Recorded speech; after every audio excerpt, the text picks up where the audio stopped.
партияны добуш бергиле деп, анын ошонун ичинде нарындык биздин кандидаттарга добуш бергиле деп келип отурат. Мына ушул балдар. Мен жана 8 кандидат дедим, 9 кандидат жылдап турабыз. 9-нчусу Тилек. Өзү шаардык болуп жүргөнү менен түбү Жумгадан болот. Эгер аны эсептесек, 18% биздин талапкерлер нарындын кулундары.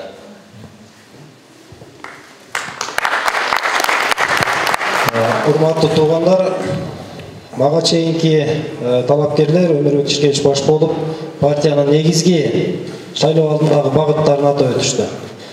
Мен сөзүмдү кыска эле азыркы Өмүрбек Ишкевич айткан сөзүнө бир кыстырма иретинде гана кыска айта кетейин. 18 жаштан партиянын курамына кирген деп айтпадыбы? Быйыл 16 жыл болду Атамекен курамында жүргөн. Ушул жерде отургандарына көбү билет. Көп киши айтат. Şu çıkanakta kesken başta Атамекен партиясының мүчөсүнө келе атасың. Же жарыбайсың, же бир кызматка отурбайсың, же байыбайсың, же депутат болбойсың. Башкаларды көрүп атасың, бардыгы өз жолдорун таап кетип атат. Жаш болгон менен сен деле жашың 30-тан 40-нан ашып, билинбей 40-ка чыгасың. Ушундай сөздү убагында депутат болгон, министр болгон бир агам менен сүйлөшүп отуруп калдык. Дагы бир ошо былтыркы шайлоонун башаты эле айтат: "Эрла, мен сага ушу такыр түшүнбөй, сен келесоосуңбу" дейт. Сен курактуу балдар министр болуп атат, жаш болсо дагы, министрдин орун басары болуп атат, депутаттыкка жетип атат. Senin daha жолуң бар, көбүн тааныйсың, башка жолду тандап, ошол жол менен кетсең болот. Эгерде мына партиялар тизмесин, курамын түзүп атат, сен сүйлөшө албасаң, мен сүйлөшүп, ошол жака киргизип берейин дейт. Көрдүңүздөрбү, туугандар? Тилекке каршы бүгүнкү күндө түшүнүк ушундай.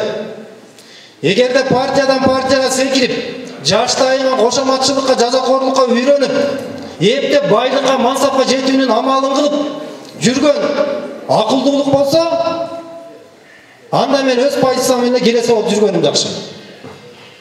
Бүгүн ар бир шайлоодо жаңы жүздөр деп чыгат. Мен курактуу балдар алды 6-7 партияга отурганга жетишти. Арты 2-3 партияга отурганга жетишти. Улам бир шайлоо сайын жаңы жүздөр баягы эле партиядан куралып келаткандар. Биз шайлоонун жаңы маданиятына үйрөнүшүбүз керек. Мына президенттин указына ылайык бүгүнкү күндө мени сүйүндүрүп жаткан башка шайлоолордон айырмасы, бардык мекеме ишканалардын кызматкерлерди шайлоого аралашпагыла деди. Бүгүн көрүп атабыз, Кудайга шүгүр, баягыдай административдик ресурс колдонулган жок. Аягына чейин ушундай болот деп мен үмүт артып турам. Эми кийинки кадам шайлоонун жаңы маданияты сиздерде турат.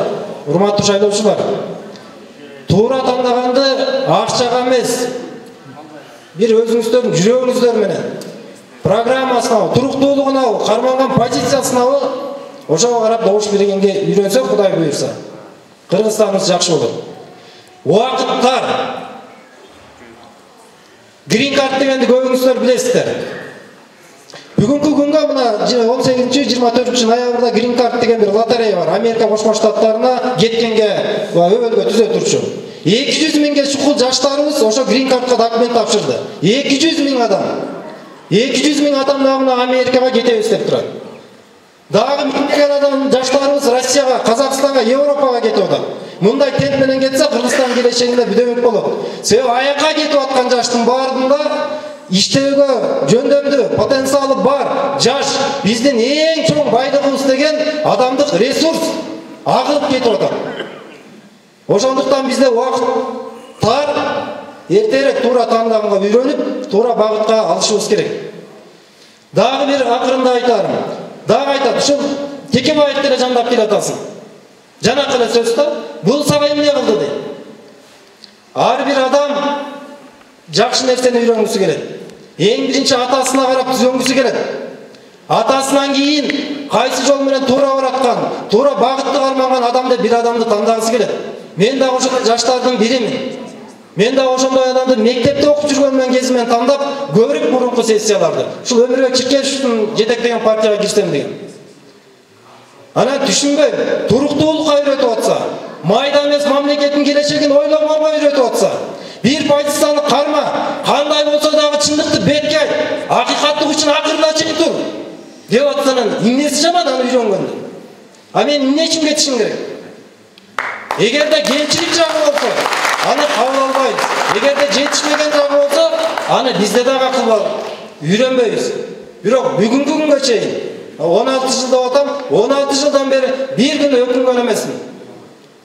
Тарыхта кала турчу, мамлекетке урунтуучулар жазат, бурулуш жараткан ушундай адамдын жадында жүргөнүмө мен сыймыктанам. Бүгүн да сыймыктанам, бир күндө өкүнгөн эмесмин. Дагы жолчу убактыңыздарды бөлүп ушу жерге келгениңиздерге чоң рахмат. Анан азыр эгерде суроолоруңуздар болсо, узатсаңыздар болот.